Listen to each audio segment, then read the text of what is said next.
Assalamualaikum warahmatullahi wabarakatuh.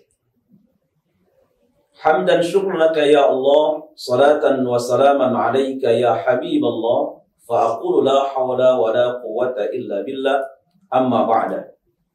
Puji syukur mari senantiasa kita panjatkan kehadirat Allah Subhanahu wa taala atas seluruh limpahan nikmat yang telah Allah berikan kepada kita.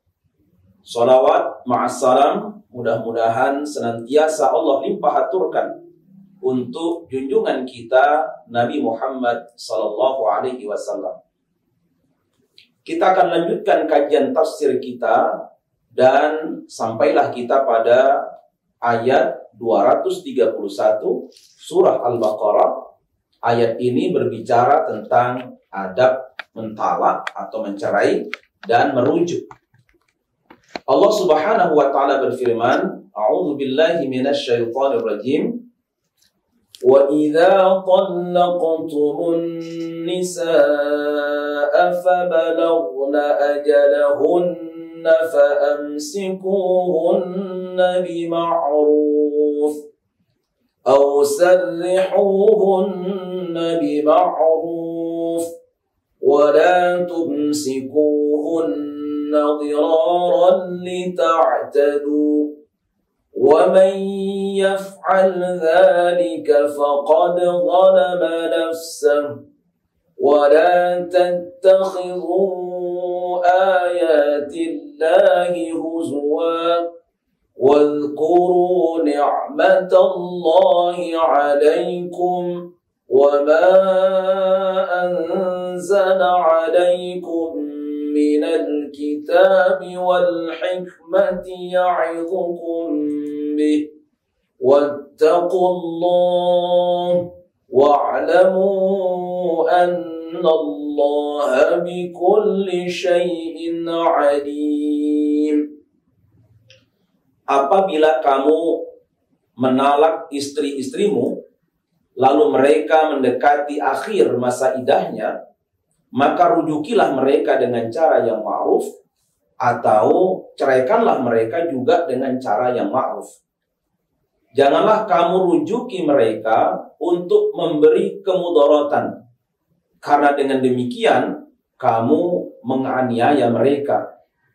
Nah, barang siapa berbuat demikian, maka sesungguhnya ia telah berbuat zalim terhadap dirinya sendiri. Janganlah kamu jadikan hukum-hukum Allah sebagai permainan. Ingatlah nikmat Allah padamu dan apa yang telah diturunkan Allah kepadamu, yaitu Alkitab atau Al-Quran dan Al-Hikmah atau As-Sunnah. Allah memberi pengajaran kepadamu dengan apa yang diturunkannya.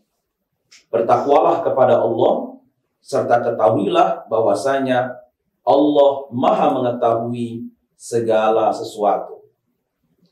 Pemirsa yang budiman, ayat ini menegaskan bahwa pria yang menceraikan istrinya hendaknya menggunakan nalar yang sehat.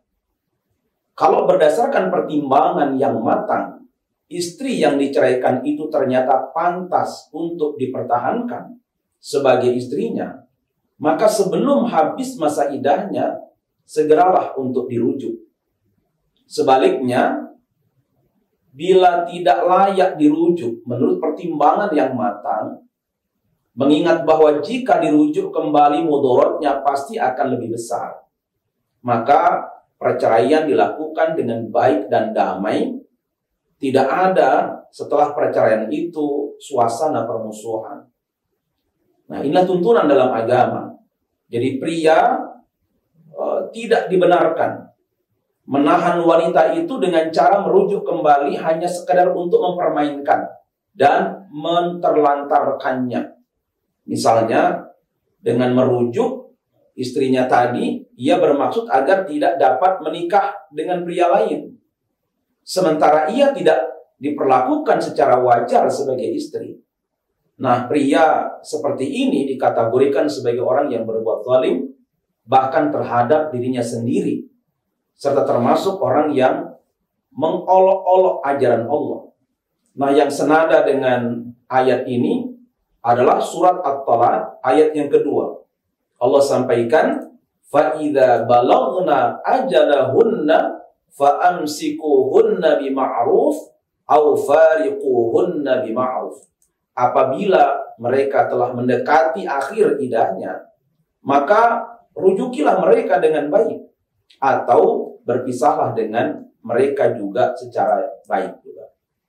Nah, ayat ini juga disambung dengan kalimat wa ashhidu dawa adlin minkum wa aqimus syahadata lillah dzalikum yu'adzu bihi man kana yu'minu billahi wal yaumil akhir wa may yattaqillah yaj'al lahu makhraja. Jadi persaksikanlah dengan dua orang saksi, kata Allah, yang adil di antara kamu, dan hendaklah kamu tegakkan kesaksian itu karena Allah. Demikianlah diberikan pengajaran dengan cara itu orang-orang yang beriman kepada Allah dan hari akhirat. Barang siapa yang bertakwa kepada Allah, niscaya dia atau Allah akan mengadakan baginya jalan keluar. Nah, pemirsa yang budiman, berdasarkan lanjutan di ayat ini, para ahli tafsir kemudian menegaskan bahwa baik pernikahan, perceraian, maupun rujuk itu memerlukan dua orang saksi. Tidak cukup rujuk itu hanya dengan ucapan seorang suami atau isyarat tertentu lainnya. Nah, persaksian ini harus ditegakkan dalam kesadaran karena Allah Subhanahu wa Ta'ala. Bagi umat Islam Indonesia, tentu untuk mengatasi kontroversi sahnya rujuk, maka baik talak maupun rujuk harus diselesaikan di pengadilan. Nah, tertib administrasi mulai pengadilan lebih dapat melalui pengadilan itu lebih dapat menjamin dan melindungi perbuatan hukum.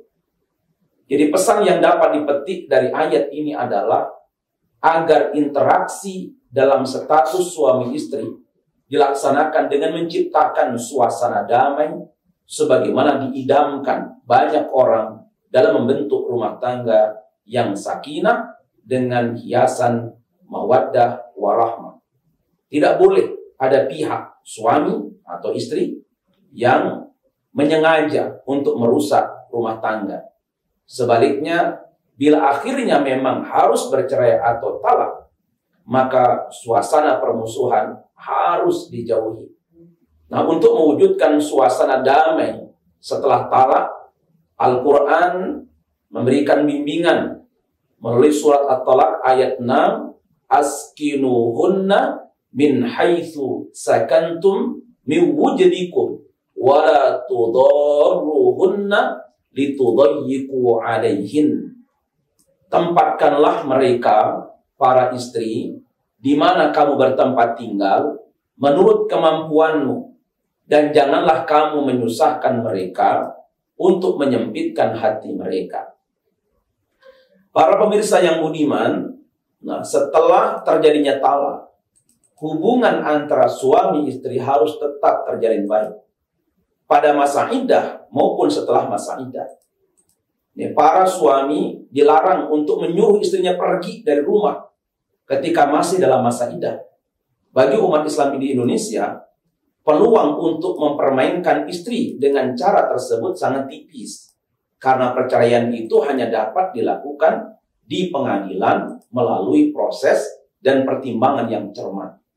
Maka bimbingan terhadap kedua belah pihak itu dilakukan oleh pihak pengadilan agar i'tikad tidak baik dari manapun datangnya dapat dihindari.